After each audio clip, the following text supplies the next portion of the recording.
The alarm bells rang across the massive space station called Nexus Prime. Admiral Dong Hyun watched the emergency meeting room fill with aliens from across the galaxy. Their faces showed fear, real fear. Ambassador Kale from the Vorthak Empire stood at the center of the room. His blue skin looked pale. His forearms shook as he held the data pad. When he spoke, his voice cracked. "The Draconian Armada is moving toward Earth," he said. 10,000 ships, 2 million soldiers. Supreme War Commander Thexval leads them himself. The room went silent. Even the translator machine seemed to pause. Everyone knew what this meant. The Draconians had never been stopped. They had conquered 847 worlds across 3 arms of the galaxy. When they came to your world, you had 2 choices: surrender or die. "How long do the humans have?" asked General Vex from the Altarian Republic. 3 days, Kyle replied. "Maybe 4 if they're lucky." Dong Hyun felt his stomach drop. Earth was his home. His family lived there. His children went to school in Seoul. In 3 days, all of that might be gone. The Galactic Council had discovered Earth 50 years ago. Humans were new to space travel. They had barely reached their own moon when the first alien ships arrived. The Council decided to protect Earth. They called humans a primitive pre-space civilization. They thought humans needed time to grow and learn. Now time had run out. "We must send evacuation ships," said Ambassador Reth. "Save what humans we can." "There are 8 billion humans on that planet," Dong Hyun said. His voice was steady, but his hands gripped the table. "How many can we save? A few thousand? Few million at best?" "It's better than losing them all," Reth replied. Dong Hyun looked around the room. These beings had technology beyond human dreams. Ships that could cross the galaxy in days. Weapons that could destroy stars. But when the Draconians came, they all ran. "Why don't we fight them?" Dong Hyun asked. The room erupted in nervous laughter. Then the laughter died as they realized he was serious. "Fight the Draconians?" Kale's 4 eyes went wide. "Admiral, your species doesn't understand. The Draconians are not like us. They are 8 feet tall. Their scales can stop laser fire. They are faster and stronger than any known species. Their minds work like perfect war machines. They have never lost a battle," added General Vex. "Never. In 3,000 years of conquest, no one has even made them pause." Dong Hyun stood up. "Then we'll be the first." Back on Earth, the warning message reached Terra Defense Command in Geneva. Admiral Dong Hyun's face appeared on every screen in the building. His message was simple and clear. The Draconian Armada approaches Earth. 10,000 ships. They will be here in 3 days. All defense forces are to prepare for battle. All civilians are to seek shelter. Earth will not surrender. Dr. Soo-jin ran through the halls of the research center in Busan. She was Earth's top expert on alien life. Her team had been studying everything the Galactic Council shared about other species. Now they had 3 days to learn everything about the Draconians. "What do we know?" she asked Dr. Taeho as she burst into the lab. "Not much," he replied, pulling up data on the main screen. 8 feet tall, reptilian, armored scales that can stop most weapons, enhanced strength and speed. They breathe oxygen like us, but they prefer hot, dry air. "Weaknesses?" Soo-jin asked. Dr. Yoonji looked up from her computer. "Cold slows them down, water makes them uncomfortable, but nothing that would help in a fight." Soo-jin stared at the images of Draconian warriors. They looked like walking nightmares. All teeth and claws and armor. "How do we fight something like this?" "We don't," Taeho said quietly. "We survive if we can." Above Earth's atmosphere, Captain Jinwoo floated in the command center of Seoul's Pride. His ship was the flagship of Earth's Space Defense Fleet.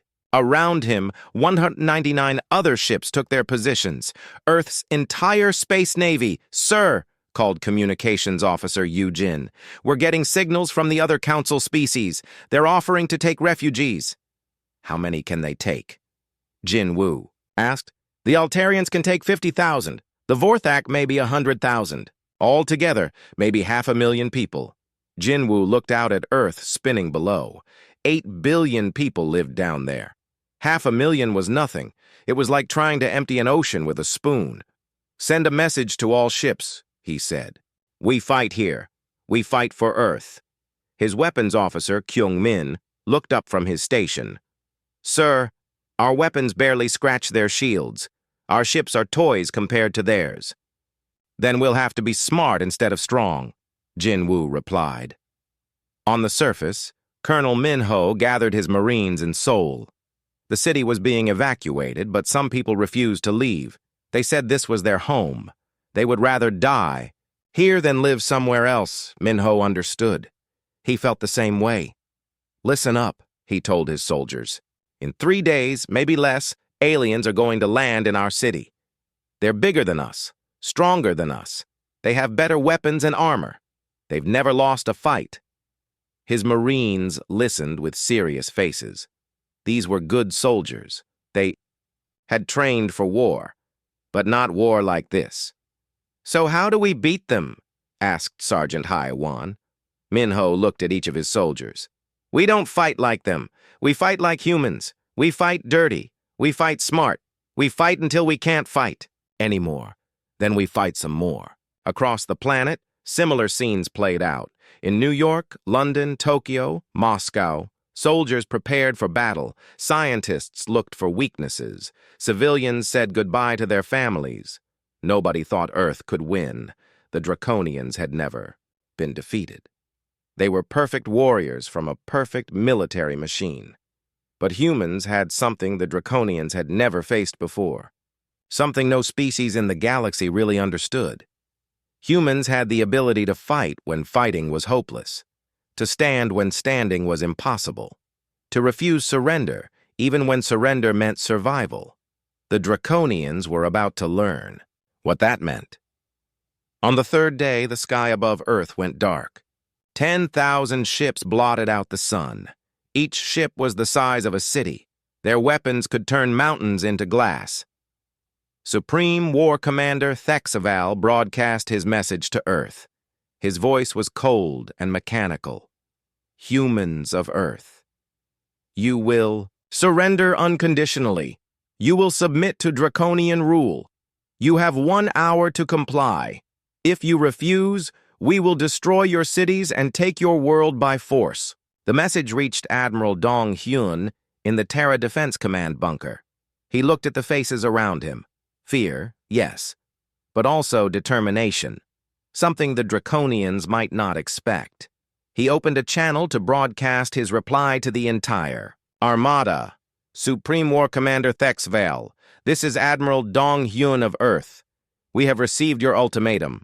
Our response is simple. He paused, looking up at the ceiling, knowing 10,000 alien ships waited above. Come and take it. The war for Earth was about to begin. The Draconians expected an easy victory, another world to add to their collection, another species to kneel before their empire. They had no idea what they were really facing. They were about to fight humanity, and humanity didn't know how to quit. The first Draconian ships landed in what used to be downtown Seoul. Battle Captain Zorth led 2,000 shock troops out of the massive landing craft. He had done this 847 times before on 847 different worlds. The pattern was always the same. Land, fight, win, move to the next target. The humans would run or hide or beg for mercy. Some might fight back with their primitive weapons. It never mattered. Within hours, the local government would surrender to save their people. Zorth expected the same thing on Earth. He was wrong. Colonel Min Ho watched the alien ships land from his position in a ruined building. His 200 Marines were hidden throughout the wreckage of the city. They had been preparing for 3 days, digging tunnels, setting traps, studying every piece of information about Draconian tactics. They're coming out, whispered Sergeant Haiwan through the radio. My God, they're huge. Min Ho saw them too. 8 feet tall, covered in natural armor that looked like black metal. They moved like predators, confident, deadly, perfect killing machines. "Remember the plan," Minho said into his radio. "Let them come to us. Make every shot count. Fight smart, not hard." The Draconians advanced through the empty streets. Their weapons swept left and right, looking for targets. Zorth was puzzled. Where were the humans? On other worlds, the locals would be running in panic by now. The first explosion came from underground. A Draconian patrol stepped over a hidden mine. 3 aliens died instantly. The others dove for cover, scanning for the enemy. They found nothing. "Cowards," Zorth hissed. "They fight from the shadows like insects." But as his troops advanced deeper into the city, more explosions followed. Sniper fire came from impossible angles. Human soldiers appeared, fired a few shots, then vanished into tunnels and ruins. "This is different," his lieutenant reported. "They're not fighting like prey species. They're fighting like hunters." In space, Captain Jinwoo led the Earth fleet in hit-and-run attacks against the Draconian ships. His 200 vessels were tiny compared to the alien warships. A fair fight would last maybe 5 minutes, so Jinwoo didn't fight fair. "Attack pattern 7, he called to his fleet. "Hit the engines and run." His ships swooped in like angry insects. They fired everything they had at the rear of one Draconian cruiser, then scattered before the aliens could respond. The cruiser's engines exploded. The ship began drifting helplessly. "Sir," called Weapons Officer Kyung-min, "their return fire is getting more accurate." "They're learning our patterns," Jinwoo realized. "Switch to random attacks. No patterns, no plans, just chaos." The Draconian fleet commanders were frustrated. Their tactical computers couldn't predict what the humans would do next. Every time they thought they understood human strategy, the humans did something completely different. Back on the surface, Dr. Su-jin worked in an underground laboratory beneath Busan. She studied recordings of the battle in Seoul. Her team watched how Draconians moved, how they fought, how they reacted to different attacks. "Look at this," Dr. Taeho said, pointing at a video. "When that Marine charged their position with a grenade, the Draconians froze for almost 2 seconds. They didn't expect it," Dr. Yunji added. "A single human attacking a group of superior enemies. Their computer minds couldn't process it fast enough." Su-jin leaned forward. "They think logically, perfectly logically. They can't understand illogical behavior." "So we need to be more illogical?" Taeho asked. "No," Su-jin smiled grimly. "We need to be human." The battle for Seoul raged for 6 days.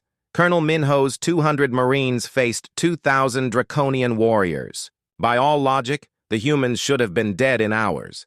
Instead, they kept fighting. Combat medic Hye-won pulled wounded soldiers from the battlefield and watched them insist on returning to fight. Men and women with broken bones and bleeding. Wounds crawled back to their positions. Some died fighting. Others fought until they died. The Draconians had never seen anything like it. "Request immediate reinforcements," Battle Captain Zorth transmitted to his command ship. "Human resistance is unexpected." "Explain," came the reply from War Commander Thexval. "They don't fight like any species I've encountered. They charge superior positions with inferior weapons. They sacrifice themselves to damage our equipment. They refuse to retreat even when retreat would save their lives." There was a long pause. "How many humans remain?" Zorth checked his scanners. "Perhaps 50 Marines. But they're still advancing. 50 humans are pushing back 2,000 Draconians." Thexaval's voice showed the first hint of emotion Zorth had ever heard from his commander. "They fight like they want to die," Zorth replied. "But they want to take us with them." Lieutenant So Young intercepted Draconian communications from her hidden position in the mountains outside Seoul. The alien messages were becoming more confused, more desperate. "Send this to command," she told her radio operator. "Draconian morale is dropping. They're requesting medical support for something they call combat stress." Combat stress. The Draconians were getting scared. Dr. Jae Sung, A military psychologist studied the intercepted messages. He had been embedded with the troops to understand how humans were handling the pressure of fighting impossible odds. What he found surprised him. "The humans are getting stronger," he reported to Admiral Dong Hyun. "The longer the fight goes on, the more determined they become. It's like the hopelessness is making them fight harder, not giving up." "And the Draconians?" Dong Hyun asked. "They're breaking down. They were bred for quick victories against inferior opponents. They don't know how to handle an enemy that gets more dangerous when cornered." The underground resistance network was led by Mi Young, a former school teacher from Incheon. She had no military training. She had never held a weapon before the invasion. Now she coordinated ambushes and supply runs that kept the human fighters alive. "The civilians want to help," she reported to Colonel Min Ho. "They're making bombs from household chemicals, setting up first aid stations in subway tunnels. The elderly are acting as spotters and messengers." Min Ho shook his head in amazement. "On other worlds, the civilians hide or run. Here, they're joining the fight." "This is our home," Mi Young said simply. "Where else would we go?" By the end of the first week, Battle Captain Zorth had lost 60% of his force, taking one human city. His remaining troops were showing signs of something Draconians had never experienced before: fear. "The humans don't fight to win," Zorth reported to Thexval. "They fight to make us pay for every inch of ground. They trade their lives for ours without hesitation. It's unnatural." War Commander Thexval studied the battle reports. The Draconian Empire had detailed files on 847 conquered species. Everyone followed predictable patterns: fight when they had advantage, retreat when they didn't, surrender when defeat was certain. Humans did none of these things. They fought when they had no advantage. They advanced when they should retreat. They refused to surrender even when defeat was guaranteed. Worse, they were winning, not winning battles. The Draconians still held most of the ground they had taken, but they were winning something else. They were winning time. They were winning respect from their enemies. They were winning something the Draconians had never faced before. They were winning the war of will. "Commit the second wave," Thexval ordered. "Another 5,000 troops to Earth. End this quickly." But deep in his fortress command ship, the Supreme War Commander felt something he had never experienced in 3,000 years of conquest: doubt. These humans were different. They fought like no species he had ever encountered. They seemed to welcome death if it meant hurting their enemies. What kind of species fought like that? What kind of species got stronger when things got worse? For the first time in his long military career, Thexval wondered if the Draconian Empire had made a mistake coming to Earth. The humans weren't just fighting back. They were teaching the galaxy's most feared warriors what fear felt like. 3 months had passed since the Draconian Armada arrived at Earth. The galactic observers watching from their safe ships in deep space couldn't believe what their sensors showed them. The invasion was going backward. Commander Sang-ho led his strike team through the ruins of Busan at dawn. 6 weeks ago, the Draconians had taken the city. Now the humans were taking it back, street by street, building by building. "Check your weapons," Sang-ho whispered to his soldiers. Half of them carried human-made guns. The other half used Draconian weapons taken from dead aliens. The alien weapons were better, but the humans had done something the original makers never thought of. They had made them work better. Engineer Ji Hai had figured out how to modify Draconian energy rifles. She made them fire faster and hit harder. When the alien designers saw her work, they would probably cry. "How did you do this?" Sang-ho had asked her. "I didn't think about how they were supposed to work," Ji Hai had replied. "I thought about how they could work." The Draconian defenders in Busan were tired, scared. 3 months of fighting humans had worn them down. They jumped at shadows. They saw threats everywhere. Some had stopped eating. Others couldn't sleep. Their perfect military discipline was cracking. Far across the galaxy, the Galactic Council received another impossible report from their observers at Earth. The Draconian advance has stopped, Ambassador Kale announced to the emergency session. In some areas, they're actually retreating. The council chamber erupted in confused voices. Species that had run from the Draconians for thousands of years couldn't understand what they were hearing. "This must be some kind of trick," said General Vex. "The Draconians don't retreat. They don't know how to retreat. According to our long-range sensors, they've lost nearly 30% of their ground forces," Kyle continued. "Their casualty reports mention something called psychological warfare beyond comprehension." In the underground tunnels beneath Seoul, former teacher Na-Ri planned her next attack. She had no military training before the war. Now Draconian commanders knew her name. They had put a bounty on her head. Nari didn't care. "Tonight we hit the supply depot," she told her team of civilians-turned-warriors. "Intelligence says it's heavily defended." "How heavily?" asked her lieutenant, a teenager named Jinsu who should have been in high school. 200 Draconians, automated defenses, force fields." Her team looked at her like she was crazy. She probably was.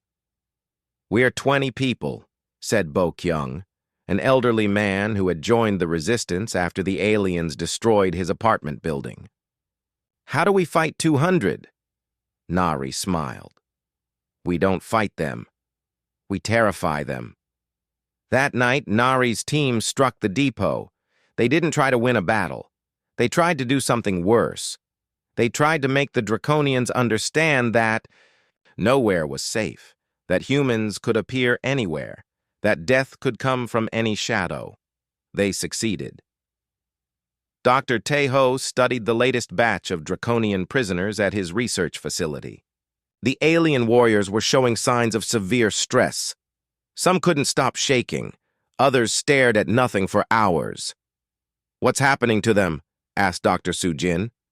"Breakdown," Taeho replied. "They were bred and trained for quick, clean victories. They can't handle prolonged warfare against an enemy that refuses to quit." "Show me the psychological profiles." Taeho pulled up the data. "Look at this. Draconian Battle Captain Vrex was captured last week. He's been a warrior for 40 years. Conquered dozens of worlds. Now he won't sleep without lights on. Why?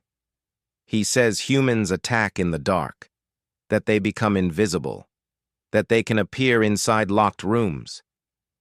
Taeho paused. "The interesting thing is, some of those reports might be true." Captain Youngsu surfaced his submarine near the Draconian naval base in the Yellow Sea. The aliens had taken over several coastal cities and turned them into fortified positions. They thought water would protect them. They were wrong. Draconians had evolved on a desert world. They could swim, but they hated it. They couldn't fight underwater at all. When Youngsu's combat divers attacked their underwater supports, the aliens panicked. "Structural damage to Platform 7, his sonar operator reported. "It's sinking." Youngsu smiled. "Set course for Platform 8. Let's see if they've figured out how to defend against attacks from below." They hadn't. Bo-Ra ran Earth's information. Warfare division from a hidden bunker in the mountains. Her job was to broadcast messages to both human and alien forces. But her real weapon wasn't guns or bombs. It was stories. "Today we tell them about the Battle of Thermopylae," she said to her team. 300 Spartans against 10,000. Persians. "Why tell stories to the aliens?" asked her assistant. "Because stories about humans willing to die for their beliefs terrify them," Bo-Ra replied. "They don't understand sacrifice for principles. They only understand conquest for resources." Her broadcasts reached Draconian communication networks. The aliens listened to human stories about impossible battles and last stands and heroes who chose death over surrender. The stories were having an effect. Draconian soldiers started requesting transfers away from Earth. Some applied for medical leave. A few simply deserted. War Commander Thexaval paced in his command center aboard the flagship Conquest of Stars. The reports from Earth made no sense. His forces were losing ground to a species that shouldn't be able to fight them at all. Status. Report, he demanded. Ground forces have sustained 43% casualties, his aide reported. Morale is at critical levels. Medical requests for psychological treatment have increased by 800%. How many humans remain? Approximately 7.8 billion, sir. Thexval stopped pacing. When the invasion began, Earth had 8 billion humans. After 3 months of war, they had lost only 2% of their population. Meanwhile, the Draconians had lost nearly half their ground forces. Sir, his communications officer called, we're receiving requests from battle captains Vrex, Korth, and Zex. They're asking permission to withdraw their forces from Earth. Withdraw? Thexval's voice was deadly quiet. Did you say withdraw? Yes, sir. They claim their troops are compromised, psychologically unfit for continued combat. Thexval looked at the tactical display showing Earth. Red dots marked Draconian positions. Blue dots showed human forces. The red dots were shrinking. The blue dots were growing. These humans, he said slowly. What are they? His aide consulted the cultural database. According to Galactic Council records, they're a young species. Pre-space technology. No significant military achievements. They were classified as harmless. Harmless. Thexval laughed, but there was no humor in it. They've turned my warriors into nervous wrecks. They fight like demons and die like heroes. They're making us afraid to leave our fortified positions. Orders, sir? Thexval stared at Earth spinning slowly on the main screen. Beautiful blue and white and green. It looked so peaceful from space, nothing like the nightmare his forces faced on the surface. Commit the reserve forces, he said finally. All of them. 5,000 more troops. End this war before it destroys us. But even as he gave the order, Thexval felt something cold growing in his chest. For the first time in 3,000 years of conquest, a Draconian war commander was beginning to understand what defeat felt like. The humans weren't just defending their world, they were changing the rules of war itself. They had turned every human into a soldier, every building into a fortress, every street into a battlefield. They had made their entire planet into a weapon, and somehow, impossibly, it was working. The most feared military force in the galaxy was losing to a species they had never heard of 6 months ago. As Thexval watched his reserve forces launch toward Earth, he wondered if sending more troops would solve the problem, or just give the humans more equipment to capture and turn against him. Deep in his perfect military mind, a new thought began to grow. Maybe the Draconians had made a terrible mistake coming to Earth. Maybe some worlds were meant to be left alone. 1 year after the invasion began, Admiral Dong Hyun stood in the Terra Defense Command Center staring at empty screens. The Draconian Armada was gone. Not destroyed, not retreating. Gone. Run the scan again, he ordered his staff. Lieutenant Hyun Woo, Earth's best military tracker, shook his head. Sir, I've run it 12 times. Same result. 10,000 ships just vanished. Ships don't vanish, Dong Hyun said. But even as he spoke, he knew something impossible had happened. The Draconians had disappeared overnight. One day, they were fighting desperately to hold their positions on Earth. The next morning, their ships were simply not there anymore. No explosions, no debris, no energy signatures, no hyperspace trails showing they had left the system. They had just stopped existing. The first Galactic Council investigation ship arrived 3 days later. Captain Veltar of the Altarian Navy was a skilled military investigator. He had solved mysteries across the galaxy for 200 years. He had never seen anything like this. Admiral Dong Hyun, Veltar said during their first meeting, my sensors show no trace of the Draconian fleet. It's as if they were never here. But they were here, Dong Hyun replied. We have battle recordings, wreckage from their ships, bodies of their soldiers. Where are these bodies now? Dong-hyun paused.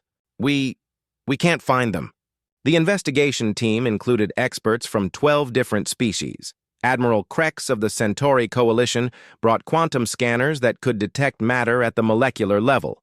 General Yoth of the Vegan Republic had gravitational sensors that could track objects across light years. None of their equipment found any trace of the missing armada. Dr. Shung Jin, Earth's leading theoretical physicist, worked with the alien investigators. He had been studying the quantum readings around Earth since the disappearance. "There's something wrong with space itself around our planet," he told the investigation team. "The quantum field structure has changed." "Changed how?" asked Captain Veltar. "It's denser, more alive somehow, like space itself is watching us." Quantum mechanics specialist Yun Su made an even stranger discovery. She had been monitoring the energy patterns around Earth for months. "Look at these readings," she showed the team. "This is Earth's quantum signature before the invasion. This is after the Draconians disappeared." The patterns were completely different. Before, Earth's quantum field looked normal, random, natural. After, it looked organized, purposeful, designed. "It's like something redesigned reality around Earth," Yun Su explained. "Changed the basic rules of how matter and energy work here." Dr. Su Jin interviewed the few Draconian prisoners who remained, or who had remained. Most of them were gone. 2. But 3 were still in the underground prison complex in Geneva. "What happened to your fleet?" she asked Battle Captain Vrex. The alien warrior stared at her with eyes that had seen too much. "Earth took them," he whispered. "What do you mean Earth took them? Your planet. It fought back, not your people, your world itself. It consumed them." Su Jin felt a chill run down her spine. "That's impossible." "Is it?" Vrex laughed, but the sound was broken. "Your species did impossible things for a year. Why not your planet?" Cultural anthropologist Moon Young studied the changes in human behavior after the disappearance. She found something that made her very uncomfortable. Humans across Earth were acting differently, more connected, more coordinated, like they were all part of something larger. "It's subtle," she reported to Admiral Dong-hyun, "but humans seem to be developing a kind of collective consciousness. They know things they shouldn't know. They work together in ways that shouldn't be possible." Example: a farmer in Australia woke up one morning knowing exactly how to modify draconian energy weapons. He had never seen one before. A teacher in Brazil suddenly understood alien battle tactics. A child in Nigeria started drawing maps of draconian positions that were completely accurate. Commander Ji-ho made the most disturbing discovery. His sensor arrays detected traces of draconian biomatter throughout Earth's ecosystem. "It's everywhere," he reported. "In the soil, in the water, in the air, the molecular structure of 2 million draconian soldiers has been broken down and spread across the entire planet." "You mean they're dead?" "No," Ji-ho said slowly. "I mean, they're part of Earth now. Their genetic information still exists, but it's been integrated into the planetary biosphere." Dr. Haewon, a biogeologist, made an even stranger discovery. She found draconian DNA in places it should never be. "Tree roots in the Amazon contain draconian genetic sequences," she reported. "Coral reefs in the Pacific have alien amino acids in their structure. Even bacteria in Antarctic ice have traces of non-terrestrial biology." "How is that possible?" "It's like Earth digested them," Haewon said. "Broke them down to the molecular level and absorbed their biological information into the planetary ecosystem." The galactic investigators prepared to leave after 3 months of fruitless searching. Captain Veltar met with Admiral Dong-hyun one final time. "In my report to the Galactic Council, I will state that the Draconian Armada's fate cannot be determined through conventional investigation," Veltar said. "This case defies all known laws of physics and biology." "What do you think really happened?" Dong-hyun asked. Veltar was quiet for a long moment. "I think your planet is not what it appears to be. I think Earth is something new in the galaxy, something that can defend itself in ways we don't understand. After the investigators left, Dong Hyun called a meeting of Earth's top scientists and military leaders. Theories? He asked. Dr. Sujin spoke first. The evidence suggests that Earth itself became hostile to the Draconian presence. Not just humans fighting back, but the planet rejecting them at a fundamental level. Planets don't fight wars, said General Park. This one might, replied Dr. Shung Jin. The quantum field changes suggest that consciousness itself might be an evolutionary tool. Under extreme threat, human consciousness might have merged with the planetary ecosystem. You're saying we became part of Earth? I'm saying Earth became part of us, or we became part of it. The distinction might not matter anymore. Commander Jiho had been studying reports from around the world. There are sightings, he said. People claim to see Draconian soldiers in forests and mountains, but when approached, they vanish. Like ghosts. Hallucinations? Maybe. Or maybe. The absorbed consciousness of the Armada still exists somehow, as part of Earth's defensive system. The meeting ended with more questions than answers, but one thing was clear. Earth was no longer the same planet it had been before the invasion. Something had changed, something fundamental. The humans could feel it, a presence, a watchfulness, like the planet itself was aware and protective. Children, born after the disappearance, seemed different, smarter, more connected to each other and to the world around them. They drew pictures of aliens they had never seen. They spoke words in languages that didn't exist. Dr. Sujin studied these children carefully. They're not human, she reported quietly to Admiral Dong Hyun. Not entirely. There's something new, something evolved. Evolved how? I think human consciousness adapted during the war, changed at a genetic level. These children carry the memory of the conflict in their DNA. They're born knowing how to defend Earth. As the first anniversary of the Armada's disappearance approached, humanity began to understand what had really happened. They hadn't won a war. They had evolved into something the galaxy had never seen before. Earth wasn't just a planet anymore.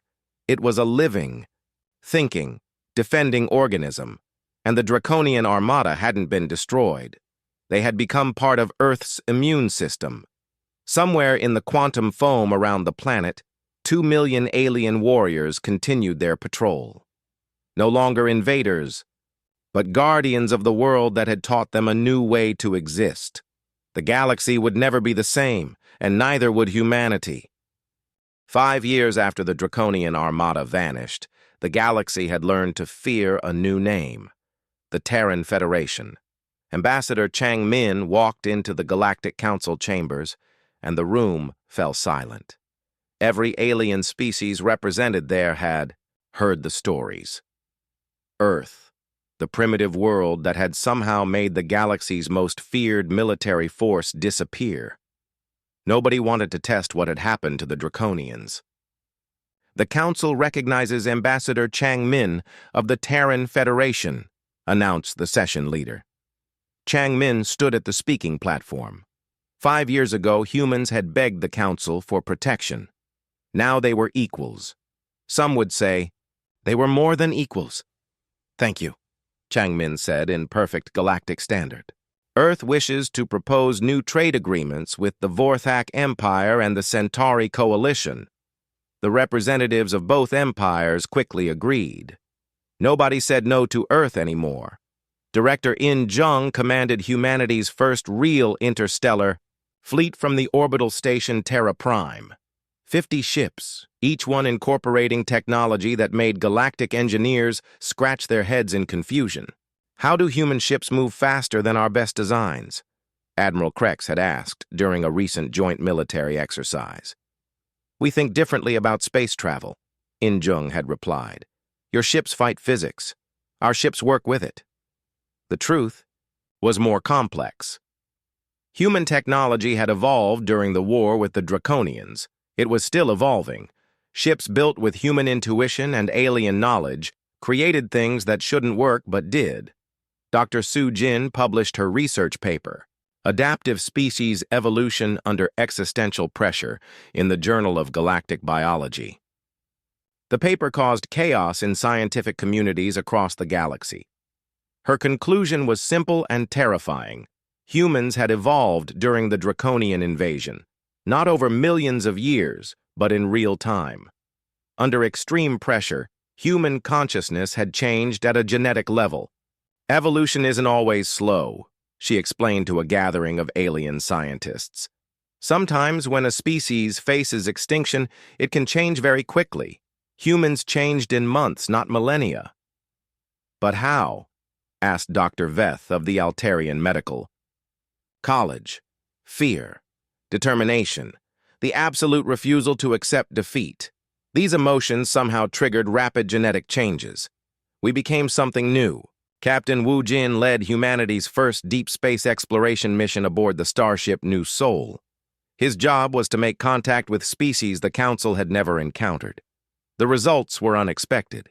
Every new species we meet shows rapid development. After contact with us, Wu Jin reported to Earth, the Kalari went from stone tools to spaceflight in 6 months after we visited their world.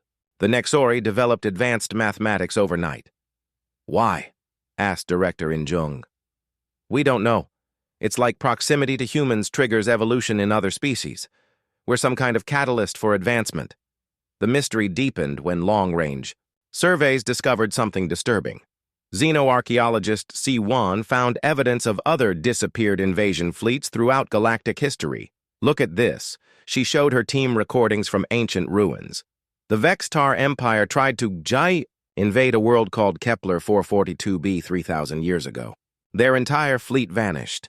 The Gorlak hegemony attacked a planet in the Vega system. Same result. How many? Asked her assistant. At least 12 confirmed cases. Probably more. Aggressive military forces attacking certain worlds, then disappearing. Completely. What makes these worlds special? C1 pulled up star charts showing the locations. They all developed intelligent life that refused to surrender when faced with impossible odds, species that got stronger under pressure instead of weaker. Earth wasn't unique. It was part of a pattern. Ye Jin ran the Department of Planetary Defense. Psychology, a new field of study created after the Draconian disappearance. She studied the psychological effects of what humans were calling guardian worlds. The universe might have an immune system, she theorized in her classified reports. Certain species evolved to defend against existential threats. When aggressive forces try to destroy them, the universe itself fights back. You're saying the universe is alive? Asked Admiral Dong Hyun. I'm saying consciousness might be more than we think. Under extreme pressure, awareness itself becomes a weapon. Commander Dongwu investigated reports of ghost draconians in Earth's wilderness areas. Hikers and campers occasionally reported seeing 8-foot-tall reptilian figures watching them from the forests. The sightings were always peaceful. The creatures never attacked or threatened anyone. They just watched. Protective. Guardian-like. I think they're still here, Dongwu reported. The Draconian soldiers, not as invaders anymore, but as part of Earth's defense system. Proof? None. That would hold up in court. But the sightings are consistent, and they always happen near areas where children are camping or hiking alone, like something is watching over them. Dr. Sojin made the most radical discovery of all. Working with quantum computers that incorporated both human intuition and alien logic, she found evidence that consciousness could actually rewrite local reality. Look at this data, she showed her research team. During the invasion, the quantum field around Earth changed in response to human emotional states. Fear, determination, love for their planet. These feelings somehow altered the basic laws of physics in Earth's vicinity. That's impossible, said her colleague, Dr. Minwoo. Is it? We know consciousness affects quantum mechanics at the microscopic level. What if, under extreme conditions, it can affect reality at the planetary level? Her theory suggested that humanity had unconsciously rewritten the rules of existence in their local space. They had made Earth into something the Draconians couldn't conquer, couldn't understand, couldn't survive. As the 5-year anniversary approached, humanity began to understand their new role in the galaxy. They weren't conquerors like the Draconians. They weren't diplomats like the Council species. They were guardians. Other species called them when something threatened existence itself, when aggressive empires grew too powerful, when extinction-level dangers emerged from deep space. Humanity had become the galaxy's immune system. The Draconian Armada's fate remained officially classified as unknown. But privately, every galactic government understood what had happened. Earth didn't just defend itself. It adapted. It evolved. It turned its attackers into part of its own defense. The Draconians weren't destroyed. They were transformed, absorbed, changed into something that protected instead of conquered. In the deepest archives of the Galactic Council, Keeper Mayong-Su maintained files on what scientists now called guardian species. Earth was the 7th confirmed world to demonstrate reality-altering defensive capabilities. The others were quarantined, cut off from galactic civilization. Too dangerous to contact, Earth was different. Humanity had learned to control their evolution, to direct their changes instead of being consumed by them. That made them the most valuable and most terrifying species in the galaxy. On quiet nights, when Earth's cities slept peacefully under the stars, children sometimes reported seeing shadows moving in the darkness, tall figures with scales and claws watching over them from a distance. The adults told them it was just their imagination, but the children knew better. They knew the monsters that had once come to destroy their world were still there, still watching, still protecting. Somewhere in the quantum foam that surrounded Earth, 2 million Draconian warriors continued their eternal patrol, no longer conquerors, but guardians of the world that had shown them a better way to exist. The galaxy watched humanity's continued evolution with hope and terror. What would humans become next? Would their transformation remain voluntary, or would they eventually become something so advanced that the rest of the galaxy would seem primitive by comparison? One thing was certain. The universe had gained a new kind of guardian, a species that could adapt to any threat, overcome any, challenge, and turn even their enemies into protectors. The Draconian Armada had come to Earth expecting an easy conquest. Instead, they had become part of something greater than they ever imagined. They had become human, and in becoming human, they had learned that some things were worth protecting more than conquering. The war was over. The evolution had just begun.